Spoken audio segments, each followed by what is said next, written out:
Leap of Faith podcast fans. Welcome to this week's episode with yours truly, as always, Randy Silver.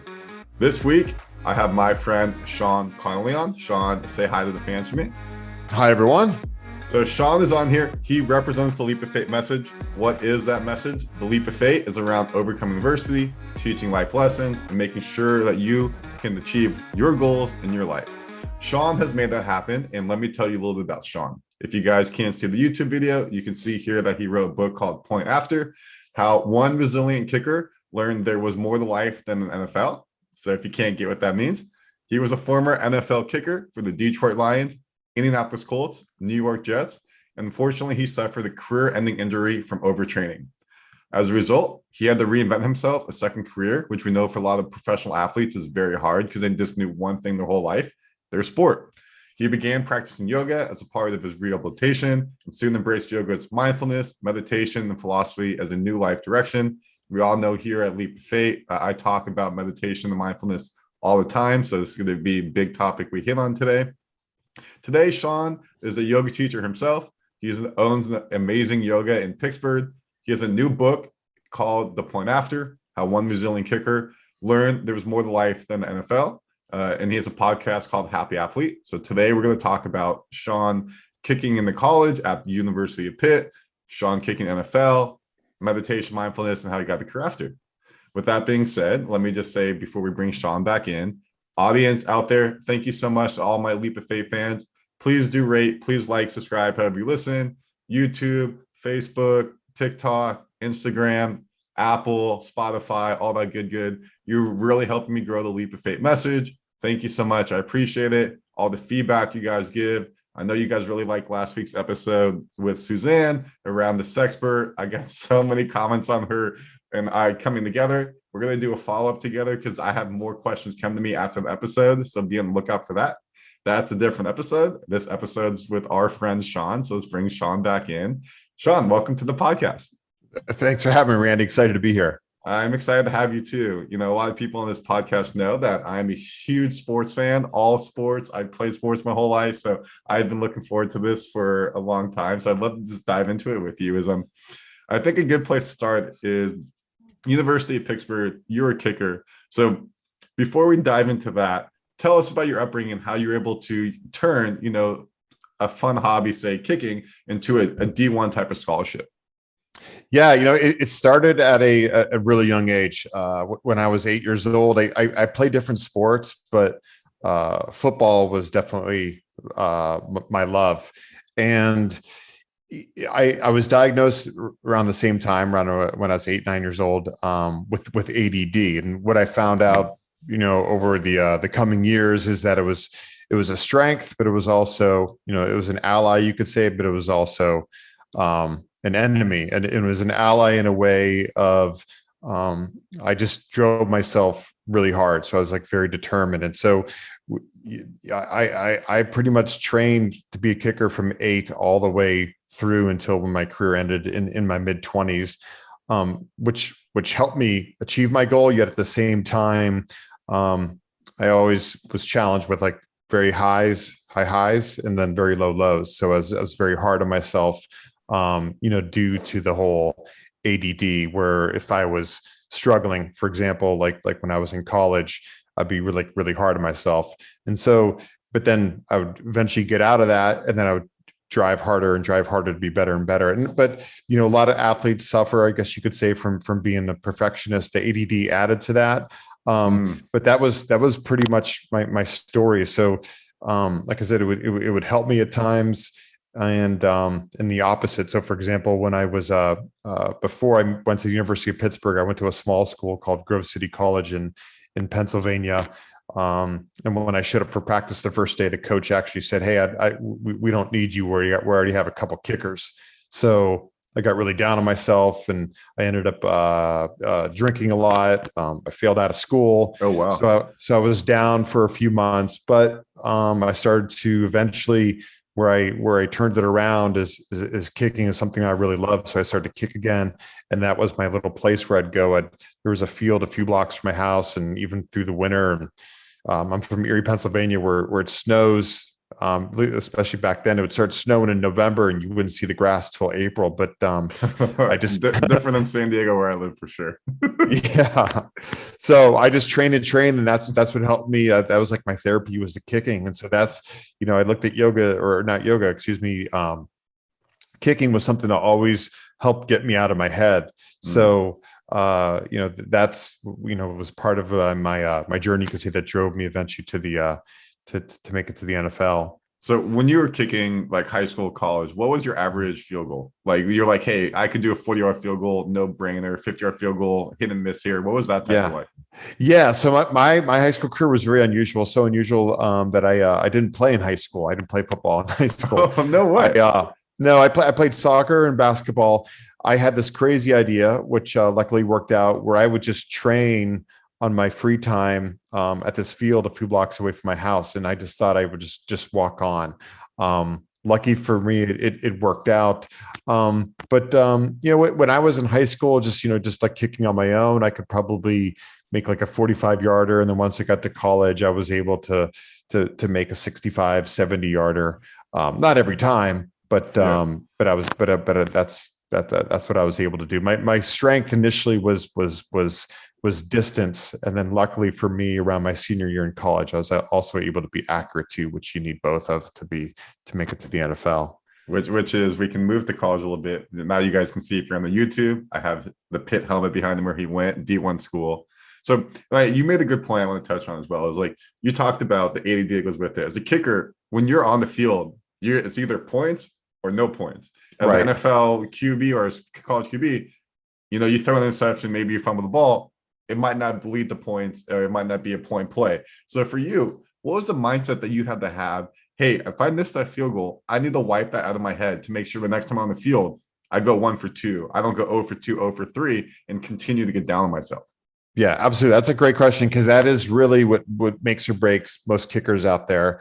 And kickers, like you're on a team, but you feel like you're on an island, and it's very hard to separate your success on the field with how you feel yourself as a person. So for example, like if I would make a field goal, I would feel good about my performance and myself. If I would miss it, then it was very easy to start to go down the other road.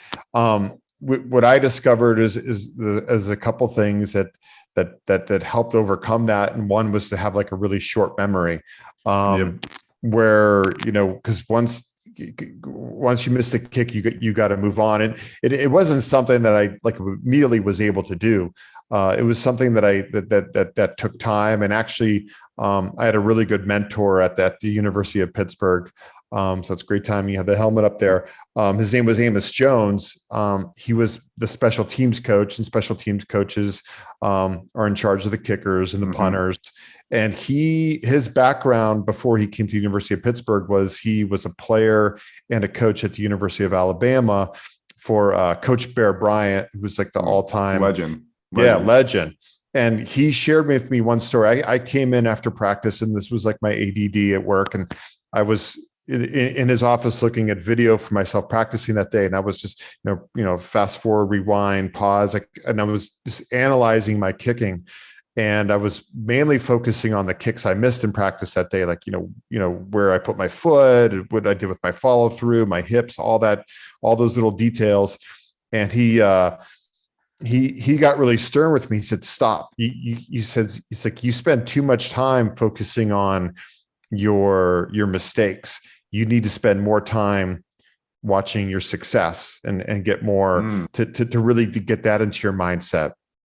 And then he shared with me a quick story. When he was at the University of Alabama, what Coach Bear Bryant would do is after a game, he would bring them all into a room and they'd be watching video. He'd spend maybe 4 or 5 minutes of the first part of the meeting showing them the mistakes that they made. And he said the rest of the meeting, Coach Bear Bryant would show them all the plays that they're successful in, because his whole philosophy was to get it into their head of them seeing, he's kind of like ahead of his time, you could say, in terms of his visualization of just pitcher themselves be successful. And so that was a huge breakthrough with me with my coach Amos Jones, who's actually still coaching the NFL today with the New York Giants.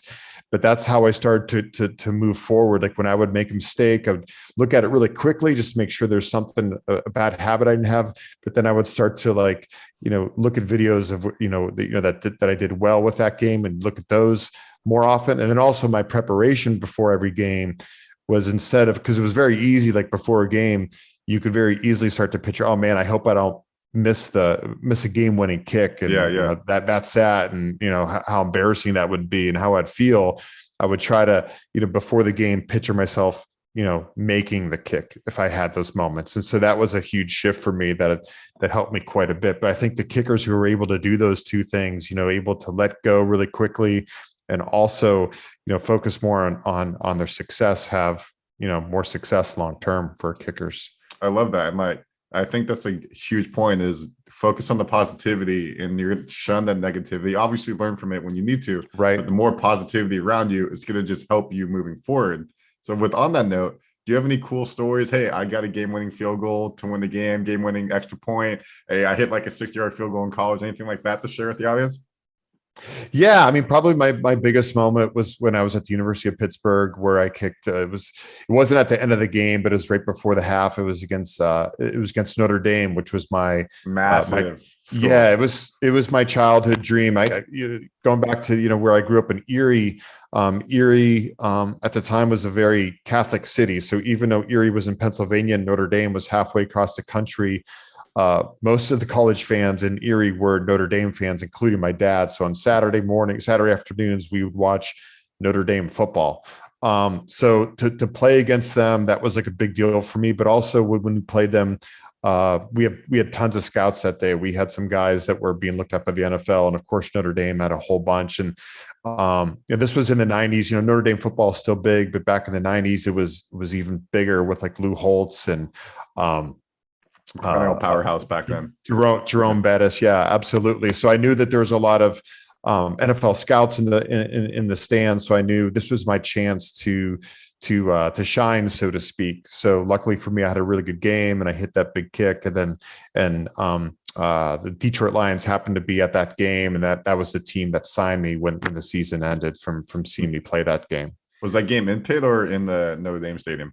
Yeah, it was at Pitt. It was at Old Pitt Stadium. So what's it like, and then we can move to the NFL, kicking at home with your fans screaming versus, say, kicking at Notre Dame when you have 100,000 fans against you screaming and blocking out the noise to just concentrate on that one kick in that one moment? Yeah, absolutely. That was, something that took me a while to train, to really to get under control, so to speak. But what I did notice, even coming back to the Notre Dame game, like the first couple of games that I played at Pitt, I remember being distracted by everything that was going on, the fans and everything. But I did notice, like, the more experience I got, I was able to block it off. I can't even remember, or what I do remember about that kick against Notre Dame is actually not even really hearing the fans. And I remember and I can still picture today seeing, the snapper, seeing my holder, and just, being in that flow. And I think, for athletes, like when we're at it, when we do perform at the level that our highest potential, so to speak, it's when we are in just that flow, where we're able to block everything out. And, for me, I wish I had the answer of how I was able to be at that place in my career at that point. But I think it just comes from experience and trusting yourself, because that is another, go back to your question about the kickers being successful. It is, always being able to trust yourself, because no matter what, there's always going to be outside noise. So being able to just, have faith in yourself is huge. I agree. And like the people on this podcast have heard me talk about when I played lacrosse in college, same type of thing. Is like, you hear the fans around you, but you're just so focused on the task at hand, which is catching the ball, playing defense, kicking the ball, that you hear them, but it's not really affecting you. And when you let them affect you, that's actually probably when you play your worst, because you're not focused on the task at hand. For sure. Absolutely. And as you said, you had the task at hand, playing Notre Dame, and you kicked really well, and the Lions picked you up. Was that off of a undrafted free agent, or did they draft you in the NFL draft? Yeah, exactly. Yeah. So I was undrafted. So most kickers, for those who like follow the draft out there, they're rarely drafted because there's such a huge risk. And one of the biggest risks is like, how are they going to perform? Okay, you've been able to make kicks against Notre Dame and Penn State, but can now you make a kick against the Steelers and the Raiders? And now instead of playing in front of 60,000, you're playing in front of 100,000. And at college, if you mess up, you may still keep your job, or if you do mess up, you may lose your starting position, but you're still on the team. In the NFL, if you screw up, not only do you lose your position on the starting, but you're gone. So did anybody else talk to you, or was it just the Lions reached out to you after the draft and said, hey, we want to bring you in the training camp?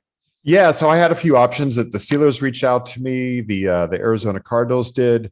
And then the Detroit did, but the reason why I went with Detroit, and this is what happens for undrafted free agents. If they usually get more than, or you hope to get more than one option. And I had more than one option.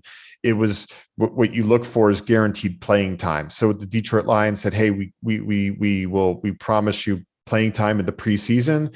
And then for me, that was huge because if I got playing time in the preseason, even if I got cut, which I anticipated I would, because they had an all-pro kicker there. So it's very impossible, very challenging to unseat a kicker who's already having success there. And so for the first stop, that was the case. It wasn't the case for the next two stops, but they guaranteed me video, and the video was key because then when I got cut, I could show that to other teams, and then, how I did in preseason, if I did well, and then I could get signed, which luckily did happen for me.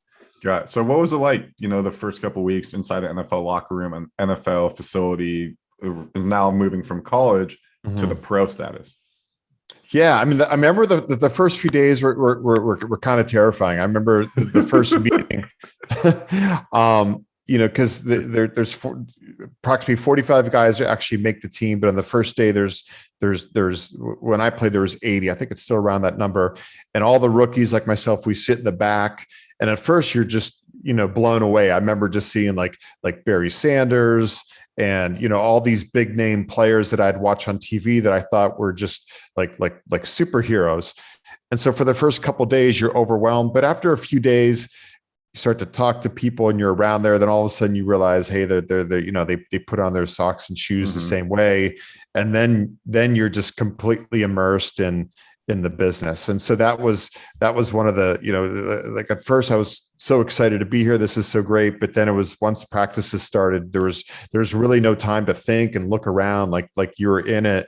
And then it was, every day at practice, the pressure was on because, they won't just cut you for bad performance in a preseason game. They'll cut you for poor performance in practice. So every moment is there. So that was probably the biggest challenge for me was, making sure I stay focused, for every single kick in practice as well as the preseason games, and just having very little margin for error, so I wanted to make sure that, every kick was perfect as could be. Exactly.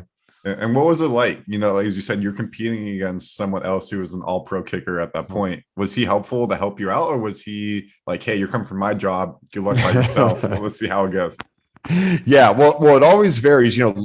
When I was with Detroit, the situation was this guy is an all-pro. He just signed like a 5-year contract, so he's going nowhere. So my role as the kicker, the way he looked at me was like, okay, this is a guy who will help me like rest during practice. So if I don't want to have to kick today, he will. So that's a pretty good situation in terms of like there not being any sort of animosity. I knew my role. He knew his role. The only way I was going to make the team is if he got injured.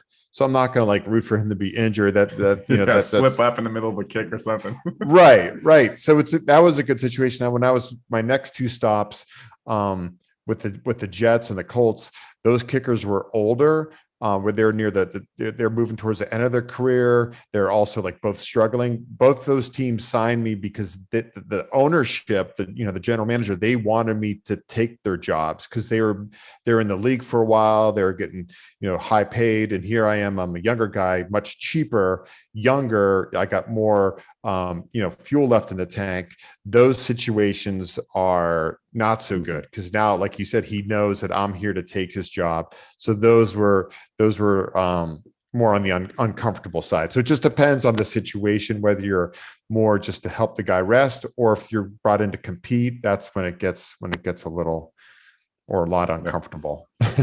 So like, obviously you talked about like seeing Barry Sanders, a two-part question here. One, what was like the coolest thing that you experienced in the NFL that, just being on the sidelines, you got to maybe see someone play, or you saw a great play? And two, professionally for yourself, what was the coolest thing that you got to do in the NFL? Yeah, as actually it had something to do with Barry Sanders. So the strangest thing happened just a few days into training camp. So before practice would go on, you go out there maybe 20 minutes before you did team stretches. You would just do your own kind of warm up, whatever that was. And for whatever reason, Barry Sanders came up to me and asked me if I wanted to play catch. So of course I said yes. And then it ended up being like a routine. So every day at practice, I would play catch with Barry Sanders. So cool. And yeah, it was amazing. And we developed this like little friendship, and I don't know why, but I think I do. Barry Sanders was a different cat in so many ways. He just had a lot more like awareness about, why he was playing in the NFL and the bigger picture. We had a preseason game in Europe, in London, and we were playing the Dallas Cowboys. And the first few nights in London, I would go out with the other rookies and do what the rookies do, which is, party as late as possible, because, we're 22 and, we'll be fine the next day for practice. Right. Yeah, exactly. Yeah. But I think it was like the second or third night I came back into the hotel, and I'm in the lobby and I see Barry Sanders sitting there, and he's reading like a Stephen King novel or something. And I just came over to him, and we started chatting, and then the conversation turned to like the reality of training camp. And there was probably only a couple of weeks left in training camp, and I knew where things were heading. I was probably going to be cut. I said that, and I mentioned that to him, and he said, "Hey, if I can give you any advice about the NFL, it's like, know that there's more to life than the NFL," which actually where I stole the idea for the subtitle of the book. And I remember when he told me that, I didn't really believe him, because I was so, for me, from such a young age, for me, the only way I thought I'd be happy and successful is if I played in the NFL. So it was interesting to me that just maybe 7 or 8 years later, Barry Sanders, who still could have played another 4 or 5 years, he retired. He retired super early, when I believe it might've been the second or third leading rusher of all time, but he just didn't care. He wanted to leave the game on his own terms and healthy. And there certainly was some issues with the Lions management, but this was one of the few players who just, like I said, had a really strong grasp on the big picture and on his health, and seeing that there was that, the NFL is not that big of a deal. Yeah, kind of like ways. Calvin Johnson, another Lion. We don't need to go into the Lion management. That's a whole different story, but you're right. So you said you bounced around 3 teams and unfortunately got hurt. So when did you realize, what the NFL career, the dream, longevity wasn't where it's going to be? And how do I turn to more to life than the NFL? Yeah. Unfortunately for me, it wasn't until my body physically couldn't do it. I didn't go out at anywhere close like Barry Sanders on my own terms. It was on my third stop was with the New York Jets, where we were just during a day at camp. My kickoffs, instead of going into the end zone, which would, to play in the NFL, you have to be able to kick it into the end zone on a kickoff on a consistent basis. Otherwise, it's just, it's not going to work out. It's not going to work out. And my kickoffs were dropping around the 5, which just isn't going to cut it. And so I knew something was going on with my hip. I'd already been experiencing back and hip issues for 5 or 6 years up until this point, and I managed them through taking giant Advils, taking muscle relaxants, going to anything possible, to mask the pain. But what happened was, it wasn't just pain at this point that I was trying to play through. It was also my strength was weakening. So I went into to see the Jets doctor, and I was very reluctant to, because in the NFL, if you're a young guy like myself trying to break in, if you have an injury, that gives them a very easy reason to like Cut you. get rid of you. Exactly. But I was at the point where I knew that they're going to cut me, because now I'm only kicking off to the 5. So I'm going to go see the doctor, and the doctor looked at my hip, and he kept looking at my right hip, and he kept poking around. And then he said, "Hey, your hip flexor is degenerated. I can't find your hip flexor."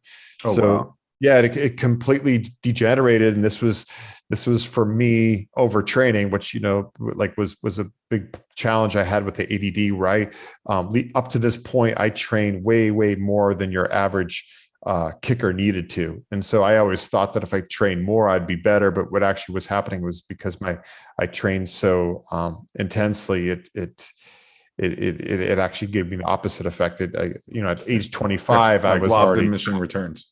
Exactly. Yeah. And, kickers can kick well into their 40s. And that was always my plan. I thought I would be able to do that, but I just kicked way too much, and that was it. And so that was pretty much the end of the career, my career at that point. But I couldn't just let it go. I ended up bouncing around in some minor leagues. Like I played in the World Football League. I held on to this dream that my body would somehow miraculously just come back, cure, but it never did. But that was basically it for me. Yeah. So before we move into the second part of like what you did after, just a couple quick questions for you. So what do you think the biggest difference is between an NFL today versus when you were playing in the league, in terms of like the perception of the league, the safety of the league, anything like that? Yeah, it has definitely improved, and it's still it could go much further in the safety. Unfortunately, like the NFL, hides a lot about what they know about player safety, going back to the, or talking about like concussions, concussions. Right. Yeah. And this was something that they're well aware of for decades, and they hit it. And so finally there's some improvements on that. But then, this year they went from a 16 game regular schedule to a 17 game regular schedule. And they still play preseason games, and it's just I really believe it's still too much, and but sadly there's no way they're going to go backwards. They're not going to have like less games. Go to 10-game schedule. Good luck. Right, exactly. So, for sure. So that there's this game that they play all the time, but there's so many more things they can still do, safety wise. I think training camp could still, it doesn't make sense to me that you have players, especially like veterans, who have to come in the middle of July and bang heads from the middle of July till September, when they've been doing this for 20 some years, and they know how to tackle, they know how to block, but it's just, that they're trapped in this whole thing, and they only have so much leverage, unfortunately. Got it. So then the other kind of pertinent question is, early in the season, we saw Justin Tucker. He plays for the Ravens, hit a 66-yard field goal, win the game, also be the longest kick in NFL history. As a former kicker, when you see that, you're probably reading from like, what does that mean to you to see someone do that? And like, are you just blown away at his ability to continuously, and all kickers continuously go farther and farther in games? Oh yeah, it really boggles my mind. And Tucker too. He's definitely like he's in his own league. I'm always fascinated to see when these kickers kick these really long field goals, because the odds are so slim, because everything has to be absolutely perfect. And not only that, but they can't, for the most part, they can't kick it like a regular kick, because it has to be lower, because it has to go so much further. So the risk that it's going to get blocked up the middle by the big guys with the paws increases dramatically. And it's changed. I think when I played, kickers were certainly becoming bigger, but I think I was just like the beginning of it. But now, most kickers are training just like all the other players on the team. So that's why you're seeing these stronger, more athletic kickers, where, it used to be if a guy kicked the 50 or 55 yard, everyone would be shocked. But now it's like so much more routine. It's crazy. It's crazy. And then now on that note, that we go to the second half here is, a lot of former players either go into, say, broadcasting, go into coaching, go into management, anything like that. You chose to focus on yoga and yoga studio. Did you ever have the opportunity to go into any of that type of like former player helping out players, or was yoga always the path you wanted to choose? No, actually, for me, I never thought. I never thought I would be doing anything else other than playing football. So like, I was so determined for this goal. I always pictured myself being a kicker into my 30s, 40. And then after that, then I thought I'd be like an NFL coach. I always thought I'd be part of the game. And so when my career ended as early as it did, I was like, well, now what? So I struggled for a while with identity, regret. I was really, upset with myself with how I trained. So I started to question what I did and so forth. So it took me a really hard time to get out of that. And so for me, the first thing I decided to do was I need to find something else that's also competitive, that also gives me the adrenaline rush, something that would replace this. So I unfortunately spun my wheels thinking I needed to, replace, this high level intense athletic career with like something similar. So I ended up like getting into sales, and I was really driven when I was sales because I wanted to be like the top salesman. I was in pharmaceutical sales, biotech sales, but then I just, it took me a while to figure out that, hey, this is the same old thing that I'm doing. And meanwhile, my wife was really into yoga. She actually was into yoga when I was playing in the NFL, and she was my girlfriend at the time, and she's like, hey, you need to do this yoga.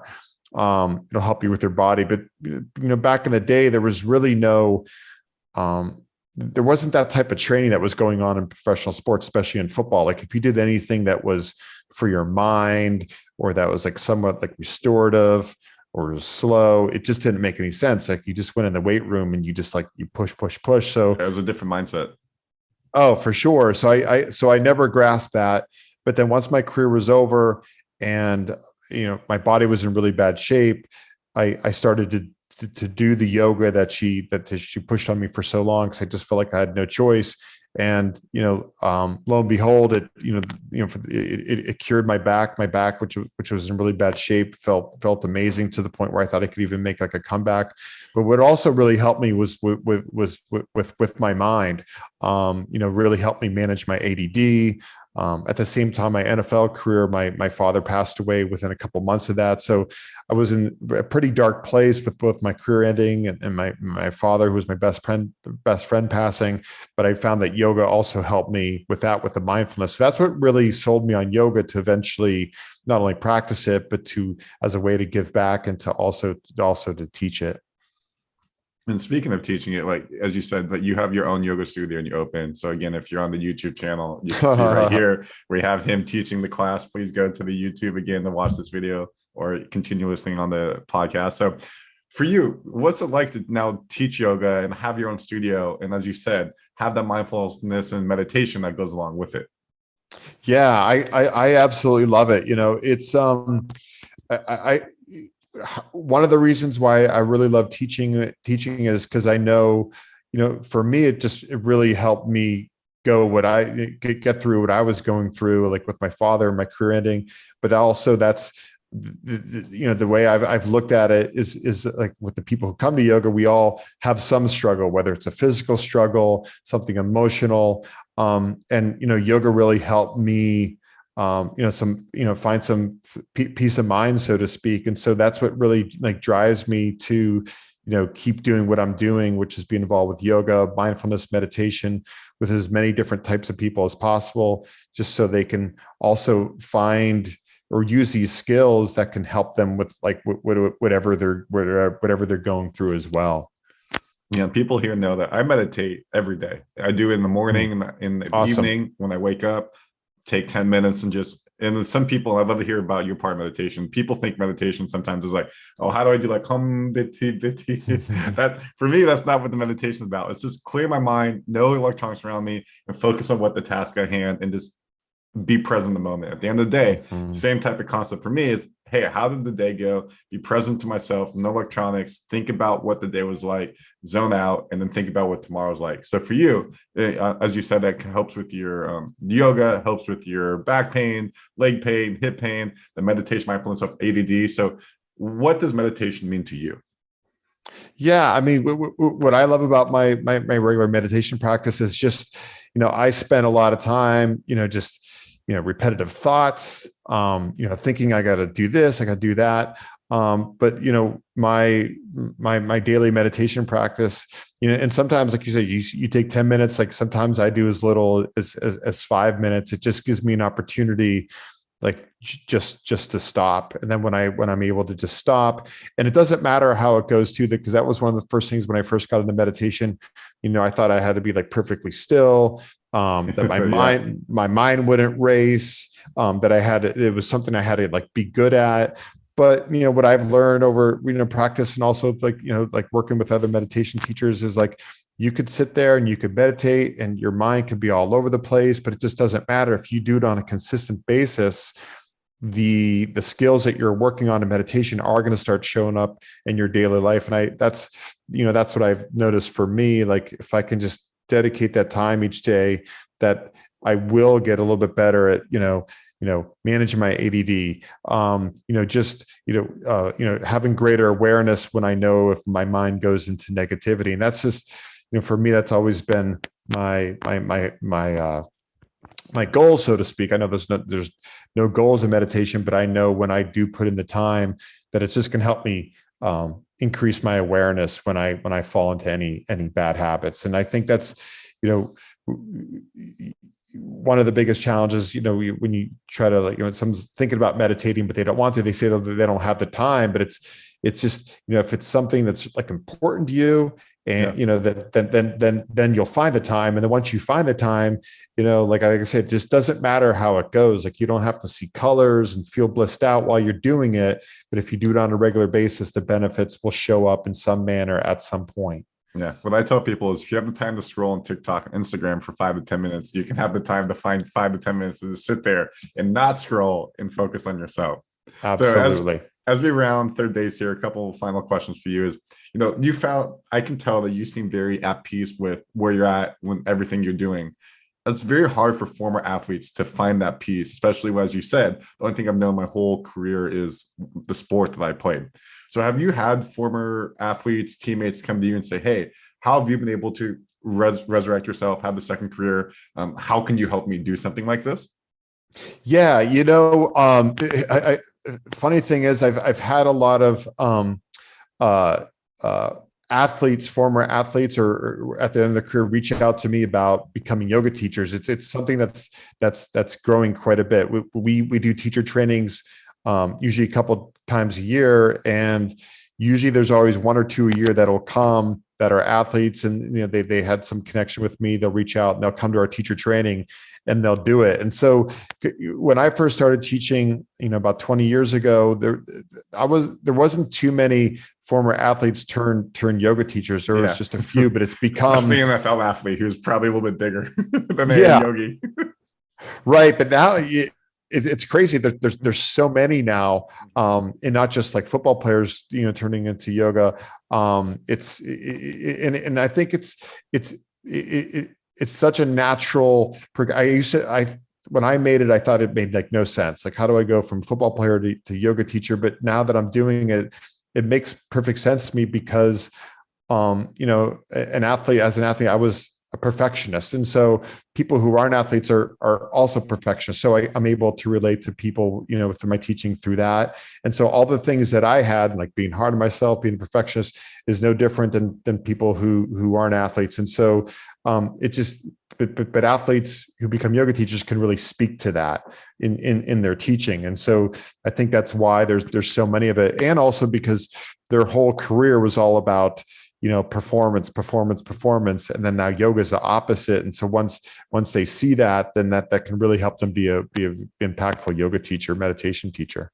I love that. And then the final question on my side before we wrap it up is, a lot of former athletes want to give back to the sport they've known and loved their whole life and career. Do you still have any connection to NFL, college, youth football, coaching, anything like that?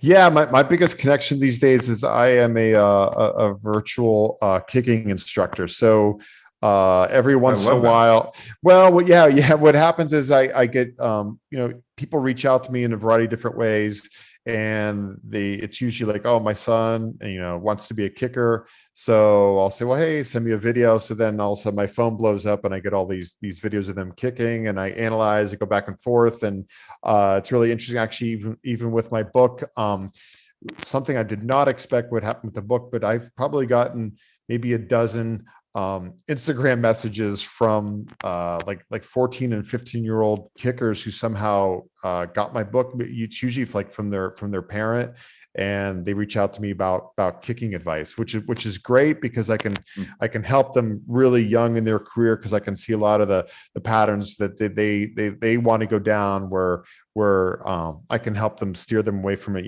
especially like with the overtraining, like, because what's happening really big in sports right now with youth sports is this specialization. Yeah. So you have a lot of young athletes now who just play one sport at like age 10 already and 12, and then by the time they're 17, 18 and they're ready to go to college, their shoulders gone, or their elbows gone, or their knees gone. So I'm able to help these these younger athletes to be more balanced, which is really, I think it's even harder to be more balanced these days with the environment of all these travel teams and the whole pressure from parents and so forth. So it's a whole new world out there.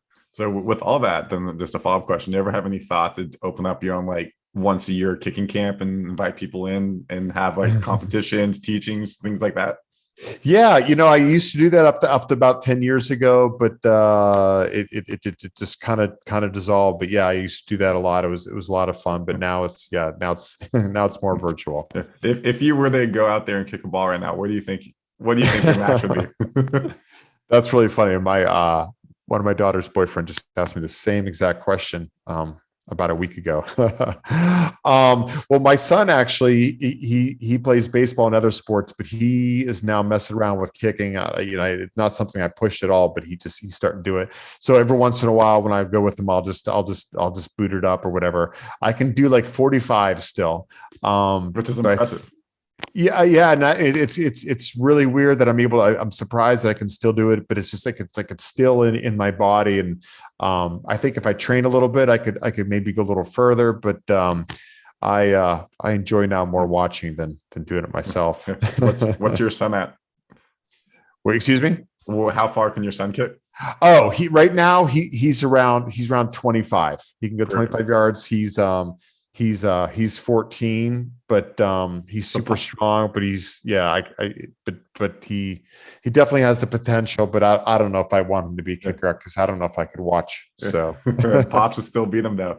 Claim the fame right there. For now, the gap will be, yeah. Sean, thank you so much for coming on today. I think this has been an awesome conversation. If there was a quick 30-second, 1-minute recap for the law fans out there that you want them to take away from today, what would that be? Oh yeah, absolutely. I think it's I think taking time for yourself each day, whether it's meditation, yoga, a walk in the park, just anything to if you're struggling with anything like the mind being stuck, feeling stuck in a career, I think just taking time, I know it's helpful for myself each day to just like get away from all the noise and stuff, just to find that space, but it's committing to that every day, to create that new habit. And if people wanted to find your book or find you on any socials, how could they do that? Oh, sure. Yeah. Thanks for asking. The easiest way would be my website, seanconley.net, SEANCONLEY.net. I'm on Instagram, and my podcast is Happy Athlete, and yep, that would be it. And all those will be in the bio, however you're listening or watching, so you can go and click it. My takeaway today would be, I came in with the idea of wanting to speak to a former athlete because I just love doing it. And you showed that there's a whole different side to an athlete here, that you were able to be resilient and find yourself in a second career with yoga, and how mindfulness meditations helped you find inner peace and helped you, not yourself, but also other people in your life. come together. And that's what I love most. And this is what we preach here at Leap of Faith, is how you're able to turn a negativity, which would be you not being able to continue to kick, into a positivity of reinventing yourself in your career. So anybody out there listening or watching today, if whatever you're doing in your dream is not working out, don't let that be the roadblock and let that take you down. Of course, learn from it, but there's always another road. And when you find another road, it may become your passion of love, which is what Sean said, is like, he loves teaching yoga and being yoga now, but 30 years ago when he was kicking, that may have not been something he expected. So don't let whatever adversity you're dealing with keep you down. Work at it. And if that's not going to work out, that is life sometimes, but find a second avenue, and that could become your new love and passion. How's that sound, John? I love it. That's awesome. Great. So thank you so much for coming on. Again, this is Leap of Faith Podcast. My name is Randy Silver. Please do like, subscribe. If you like this content, please go follow Sean. Again, everything's in the bio. YouTube, Apple, Spotify, Facebook, TikTok, Instagram, all that good. Sean, we're going to do the sign off, so I'd like you to repeat after me. Stay healthy. Stay healthy. Stay wealthy. Stay wealthy. And have a good week, fans. Deuces. Deuces. Deuces. Bye, everybody.